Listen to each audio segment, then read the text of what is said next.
तो आज हम पढ़ेंगे विज्ञान के बारे में। वैसे तो बचपन से ही हम लोग विज्ञान के बारे में पढ़ते आ रहे हैं। विज्ञान के बारे में आप लोग बचपन से अपने विज्ञान किसे कहते हैं सब लोग जानते होंगे। शायद ही कोई ऐसा बच्चा होगा जो नहीं जानता होगा कि विज्ञान किसे कहते हैं। बचपन में ही पढ़ाया था, कक्षा 5 की बुक्स में ही लिखा गया है। इसे कि क्रमबद्ध व्यवस्थित विशेष ज्ञान को हम लोग विज्ञान कहते हैं। थोड़ा हम लोग ऊपर की क्लासेज में आते हैं तो पढ़ते हैं कि विज्ञान के भाग कितने होते हैं। तो अगर जाना जाए, देखा जाए तो पढ़ाया जाता है विज्ञान के 3 भाग होते हैं: भौतिक विज्ञान, रसायन विज्ञान और जीव विज्ञान। इन तीनों विभागों में अगर देखा जाए तो भौतिक विज्ञान भौतिक चीज़ों के बारे में ज़्यादा अध्ययन होता है, उसको भौतिक विज्ञान बोलेंगे। रसायन विज्ञान जहाँ पर रासायनिक तत्वों का अध्ययन करते हैं तो रसायन विज्ञान बोलते हैं। और तीसरा होता है जीव विज्ञान, जहाँ पर जीवों का अध्ययन करते हैं तो उसको क्या बोलते हैं? जीव विज्ञान बोलते हैं। अब जीव विज्ञान के बारे में अगर हम लोग पहला पॉइंट्स पढ़ते हैं तो सबसे पहले यह पढ़ाया जाता है कोशिका किसको कहते हैं।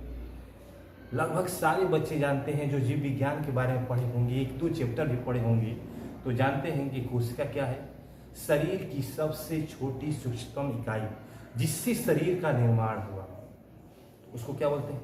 कोशिका बोलते हैं। प्रश्न यह उठता है कि कोशिका क्या है और कोशिका किससे बनी हुई है। अगर देखा जाए तो हमारे सिलेबस में तो ये चीज़ें नहीं है, लेकिन मैं बताना चाहूँगा कि कोशिका क्या है और कोशिका किससे बनी हुई है। अगर यह क्वेश्चन आए तो एक शब्द आता है न्यूक्लियोटाइड्स।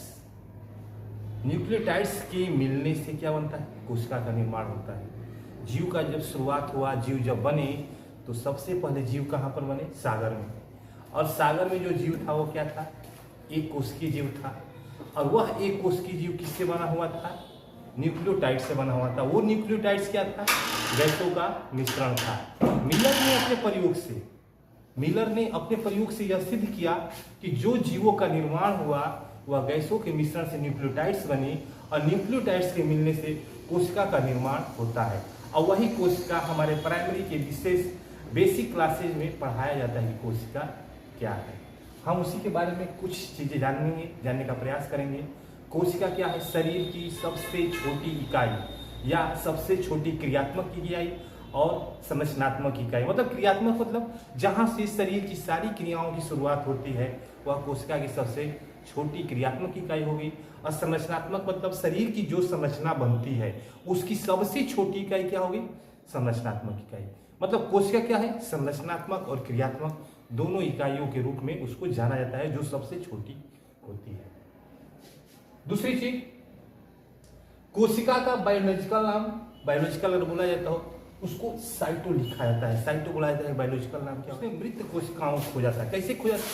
कार, रबड़ के कार को छोटे छोटे टुकड़ों में काटा, उसको माइक्रोस्कोप में देखा और देखने के बाद उसने उसमें छोटे छोटे चैम्बर्स देखे। चैम्बर्स मीन्स कोठरियाँ, छोटे छोटे रूम्स देखे। होता है जेल में छोटे छोटे सेल्स होते हैं, उसी में कैदी रहता है। उसी सेल्स के नाम पर, उसी कैदियों की जो रहने का कमरा था उसी के नाम पर रॉबर्ट हुक उसका सेल्स का नाम दिया। और रॉबर्ट हुक ने जो माइक्रोस्कोप में देखा वह निर्जीव कोशिका थी, इसलिए रॉबर्ट हुक को कोशिका का खोजकर्ता मानते हैं, लेकिन वह कोशिका क्या थी? निर्जीव थी। दूसरे स्थान पर आता है जीवित कोशिका। अगर जीवित कोशिका बोला जाए किसने किया तो जीवित कोशिका की खोज एंटोनी ल्यूवेनहॉक ने किया। एंटोनी ल्यूवेनहॉक के पिता की एक दुकान थी जो माइक्रोस्कोप की थी, लेंस की थी, वह बेचा करता था। एक दिन अपनी दुकान पर वह बैठा हुआ था और बैठते बैठते उसके मन में कुछ खुराफात जगा। उसने अपने दांतों के नीचे के मैल को निकाला और उसको माइक्रोस्कोप में देखा तो उसको कुछ चीज़ें दिखाई दी जो चल रही थी। और उसने जब अध्ययन किया, उसके बारे में आगे डिटेल्स दिया, तो उसने भी उसको सेल्स बोला, कोशिका बोला। इसलिए जीवित कोशिकाओं की खोज किसने की? यह अगर देखा जाए तो एंटोनी ल्यूवेनहॉक ने जीवित कोशिकाओं की खोज की। कोशिकाओं के बारे में बहुत से लोगों ने अलग अलग मत दिए, अलग से बहुत सारे वैज्ञानिकों ने आए, लेकिन सबसे सर्वविदित जो मत दिया गया वो स्लाइडेन और स्वांग के द्वारा कोशिका सिद्धांत दिया गया। इस कोशिका सिद्धांत के आधार पर स्लाइडेन और स्वांग को नोबेल पुरस्कार भी दिया गया। और अन्य जैसे जैसे खोज होती गई बहुत सारी कोशिकाएं मिलाई, दिखाई दी, उसका अध्ययन किया गया, उसका स्वरूप दिया गया। और इसमें देखा गया तो सबसे जो छोटी कोशिका थी माइकोप्लाज्मा और सबसे बड़ी जो कोशिका थी उस शुतुरमुर्ग या ऑर्चिड का अंडा माना जाता है। यह एक कोशिकीय था और इसी को हम लोग स्क्रीनशॉट ले सकते हैं। अगले पॉइंट्स क्या है, हम लोगों ने पढ़ा कि सबसे छोटी कोशिका और सबसे बड़ी कोशिका, पूरे जगत में सबसे छोटी कोशिका माइक्रोप्लाज्मा। और देखा आगे देखा जाए तो मानव शरीर के बारे में सोचा जाए, मानव शरीर का निर्माण कैसे हुआ, कोशिकाओं से हुआ, जो अभी मैं बताया। और कोशिकाएं क्या है, शरीर की सबसे छोटी इकाई होती हैं। इन कोशिकाओं में हमारे शरीर में बहुत से विभिन्न अलग अलग प्रकार के आकार हैं, कोई बहुत बड़ी है, कुछ बहुत छोटी है। परीक्षा की दृष्टि से कुछ पॉइंट्स है जिसको देखा जाए तो मानव में सबसे छोटी कोशिका किसको बोलते हैं, शुक्राणुओं को बोलते हैं। और शुक्राणु क्या है, तो शुक्राणु एक डीएनए का पार्ट्स होता है। डीएनए उसमें बहुत सारे होते हैं जिनको अंडे की तरफ गति करने के लिए एक पूंछ होती है।